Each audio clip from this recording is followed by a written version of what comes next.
Bonjour, alors dans cette vidéo, ce que je vais vous expliquer, c'est ce que sont les radicaux, qu'on appelle aussi des ions polyatomiques. Alors, dans un premier temps, un radical. Pour reconnaître un radical, premièrement, je dois avoir un ion. Alors un ion, on se rappelle que c'est quelque chose qui est chargé. Alors j'ai ici ma charge qui est 2-. Mon 2- est attribué plutôt qu'à un seul atome à un groupe d'atomes, alors c'est ça un radical, d'où le nom poly, plusieurs atomiques atomes, donc plusieurs atomes chargés. Ce qui est important de comprendre, c'est que le 2- n'appartient pas plus à l'oxygène qu'au carbone, mais appartient à l'ensemble. Alors, exemple, j'écris 2CO3 2-.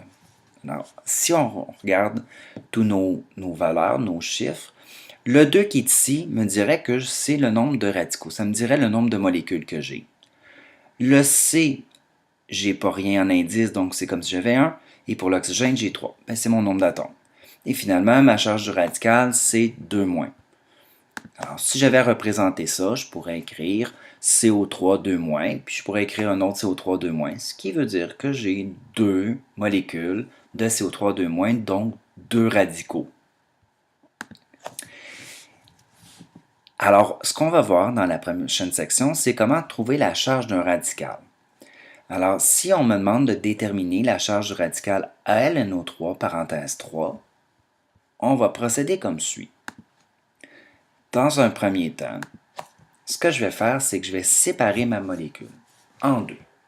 Alors, pour séparer ma molécule, on va se baser sur le fait qu'on avait vu comment reconnaître un acide, une base ou un sel avec ce qui est à gauche dans la formule. Ce qui était à gauche dans la formule pouvait être un métal, pouvait être H ou NH4. C'est pour ça que j'ai séparé ici, tout de suite après mon métal, Al, j'ai mis une cassure. Donc, voilà, ma première étape, trouver le radical en coupant après le métal H ou NH4. Dans un deuxième cas, on va trouver le nombre de radicaux qu'on a dans notre formule chimique. Alors, en coupant Al, j'ai NO3, puis je vois que j'ai une parenthèse avec un petit 3. Donc, ça veut dire que j'ai 3 fois mon groupe NO3. Ensuite, je vais déterminer la charge de mon métal, Al. On a déjà vu ça dans la théorie 5, même en fait dans la théorie 4. Alors, je sais que mon Al, c'est un métal. Il fait partie de la famille 3. Et les métaux sont des donneurs d'électrons, donc le Al va perdre 3 électrons pour respecter la règle de l'octet et va devenir donc Al3+. Ma dernière étape, c'est de faire le calcul des charges. Alors, dans ma formule chimique, j'ai un seul Al, d'où mon 1 ici. Le Al est chargé 3+, plus 3 fois mon groupe NO3, qui est mon radical, et je dois arriver à 0 parce que je suis électriquement neutre. Donc, la charge de mon NO3 serait 1- pour arriver à une molécule électriquement neutre. C'est ce que je vous ai dit ici, pourquoi que je veux arriver à 0.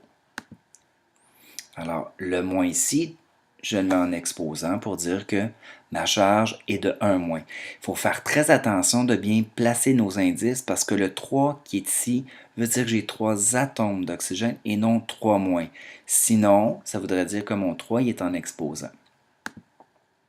Si je fais ma molécule complète dissociée, donc j'aurai 3NO3- et j'aurai un seul Al 3+.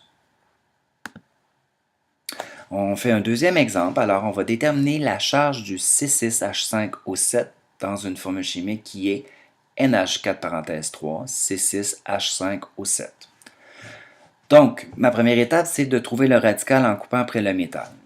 H ou NH4. Donc, mon début de formule, c'est NH4. Je fais ma cassure tout de suite après. Donc, je viens de trouver mon radical. En fait, je le connaissais déjà puisqu'on me demandait de trouver sa charge. Ma deuxième étape, c'est de déterminer le nombre de radicaux dans la molécule. Alors, NH4, j'ai une parenthèse qui me dit que je l'ai 3 fois.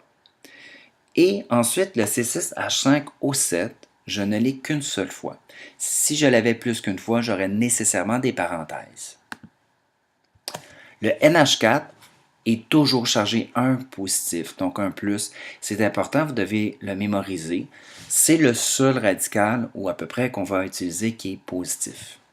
Alors, si j'ai 3 fois le NH4 qui est 1+, il va falloir que je puisse déterminer ma charge du C6H5O7. Alors, je fais mon calcul des charges. J'ai 3 fois mon groupe NH4 qui est un plus une fois mon groupe C6H5O7 et je désire connaître la charge pour arriver à une molécule électriquement neutre, donc de 0. Donc, je peux calculer que ma charge de mon radical serait 3-. Donc, mon 3-, ça serait mon exposant, ça serait ma charge. Si j'écris ma dissociation, donc j'aurai 3 fois mon groupe NH4+, et j'ai un seul groupe C6H5O7 3-. Et voilà pour les radicaux ou ions polyatomiques.